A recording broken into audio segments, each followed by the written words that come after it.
En pleine COP27 de Sharm el-Sheikh, les 50 entreprises françaises les plus pollueuses étaient invitées à l'Elysée. Oui, qu'elles travaillent le ciment, l'aluminium, l'acier, le sucre ou les carburants. Elles représentent quelques 30 000 emplois, mais aussi 10% des émissions de gaz à effet de serre. Emmanuel Macron veut les inciter à décarboner leurs industries. Alexandre Chauveau, le président, annonce le doublement des aides en la matière en échange d'un effort accru de ces sites industriels. Oui, en clair, l'enveloppe de 5 milliards d'euros initialement prévue pourrait passer à 10 milliards en 2024 si et seulement si ces 50 sites industriels accélèrent leur décarbonation.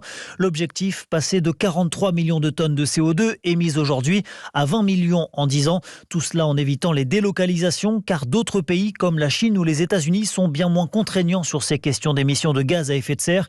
Emmanuel Macron qui ne veut pas pointer du doigt ces industriels mais au contraire les accompagner dans leur transition écologique. Cette stratégie, on ne peut la réussir qu'ensemble, avec le maximum d'ambition, avec beaucoup de lucidité, en étant conscient aussi de la compétition internationale. Et donc, je compte sur vous, comme vous pouvez compter sur le gouvernement, pour vous accompagner dans cette ambition collective pour notre industrie, pour la nation et pour le climat. Industrie, souveraineté, climat, voilà donc les 3 axes majeurs souhaités par le chef de l'État.